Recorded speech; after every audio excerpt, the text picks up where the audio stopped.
माओवादियों के सबसे बड़े नेता मिसिर बेसरा का अब उसके करीबी साथी साथ छोड़ने लगे हैं। सारंडा के जंगल में वह धीरे धीरे खुद को अकेला पा रहा है। यही वजह है कि सुरक्षा बल के जवानों की लगातार दबिश पड़ रही है। तो चर्चा बीच बीच में आती है कि मिसिर बेसरा भी हथियार डाल देगा, क्योंकि उसे अब लगने लगा कि ज्यादा दिन तक जंगल में नहीं रह पाएंगे। अगर हम बात करें तो मिसिर बेसरा के साथ कभी साये की तरह रहने वाले दो बड़े माओवादी जो रणनीतिकार थे और काफी करीबी थे, एक मोस्ट वांटेड महिला नक्सली में नंबर 1 पे आती थी, उसने जंगल से मिसिर बेसरा का साथ छोड़ बाहर निकली तो कोलकाता में पुलिस ने गिरफ्तार कर लिया। तो वहीं माधाई पात्रा जो मिसिर बेसरा का बेहद करीबी माना जाता है, उसने खौफ के मारे सुरक्षा बल के जवानों की बढ़ती दबिश की वजह से आत्मसमर्पण कर दिया। और फिर अब चर्चा शुरू हो गई कि क्या मिसिर बेसरा जो लगातार जंगल में लड़ाई लड़ने की बात कर रहा था, जो अपने सशस्त्र आंदोलन को अभी भी जारी रखने की बात कर रहा था, तो क्या अब उसके कैडर, उसके साथी ही उसका साथ छोड़ने लगे? कई सवाल इस सारंडा के जंगल से निकलकर अब बाहर आया है, जिसका जवाब मिसिर बेसरा के पास मौजूद है।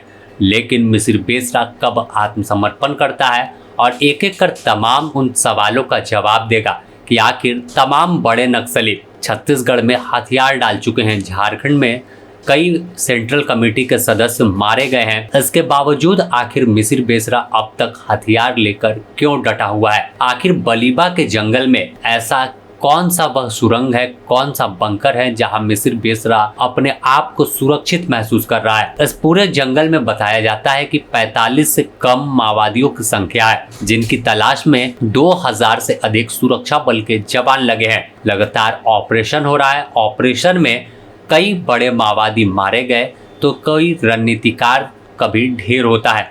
चाहे तूफान जी की बात करें, जिन पर 1 करोड़ रुपए का इनाम झारखंड में था, उड़ीसा में 1 करोड़ 20 लाख का और एनआईए ने 45 लाख का इनाम रखा था, तो उन्हें भी सुरक्षा बल के जवानों ने ढेर कर दिया। तो माना जा रहा था कि 3 पिलर झारखंड में काम कर रहे थे, जो आखिरी लड़ाई लड़ रहे थे, आखिरी सशस्त्र आंदोलन लेकर चल रहे थे, मिसिर बेसरा, असीम मंडल और तूफान जी। इसमें जब तूफान जी को बीते कुछ महीने पहले सुरक्षा बल के जवानों ने मार गिराया, तो खबर आई कि अब इसका बड़ा दबाव और बड़ा प्रभाव नक्सल आंदोलन पर पड़ेगा और तूफान जी का दस्ता 1-2 नहीं 17 नक्सलियों के साथ ढेर हुआ था। तो खबर थी कि आने वाले दिनों में अब मिसिर बेसरा का अंत नजदीक होगा।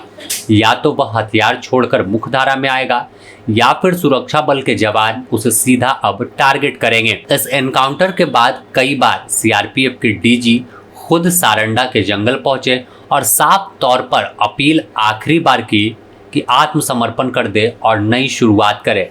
इसके बावजूद अब तक इस अपील का कोई असर नहीं दिखा। तो दूसरी तरफ माना जा रहा है कि मिसिर बेसरा अभी भी अपने लड़ाई को जारी रखना चाहता है और उसे लग रहा है, जैसा कि पत्र बीते दिनों नॉर्थ कोऑर्डिनेशन कमेटी जो माओवादियों की बनी थी, कि जब शीर्ष नेतृत्व खत्म होगा तो वह तमाम संदेश को पहुंचाएगा। तो वह सीधे तौर पर संदेश पहुंचा रहा था कि हथियार न डालकर अभी भी अपनी लड़ाई जारी रखेंगे। और वह जिक्र नक्सलबाड़ी तो चारू मजुमदार, कानू सान्याल का कर रहा है कि उस वक्त जब नक्सली आंदोलन शुरुआत था और उसके जनक मारे गए थे, इसके बावजूद हम इतने बड़े पैमाने पर बड़ी संख्या में फैले, संगठन मजबूत हुआ तो फिर से हो सकता है। और शायद यही बात मिसिर बेसरा सोच रहा है। लेकिन अब हालात वैसे नहीं बचे। सुरक्षा बल के जवानों की दबिश बढ़ रही है और गृह मंत्रालय ने तो 31 मार्च 2026 को भारत को नक्सल मुक्त घोषित कर दिया। ऐसे में अब कभी भी खबर निकलकर सामने आ सकती है कि मिसिर बेसरा का भी अंत हो गया, या वह सुरक्षा बल के जवानों के सामने हथियार डालता है या फिर मारा जाएगा। बीते दिनों की अगर बात करें तो सूत्रों के हवाले से जो खबर निकलकर सामने आई थी, इसके दस्ता के 15 और माओवादियों ने चाईबासा पुलिस के सामने हथियार डाला है।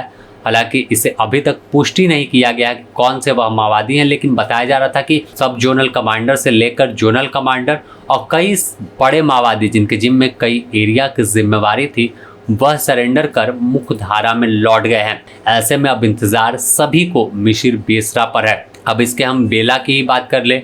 बेला एक महिला नक्सली थी और 23 मुकदमे इसके ऊपर थे।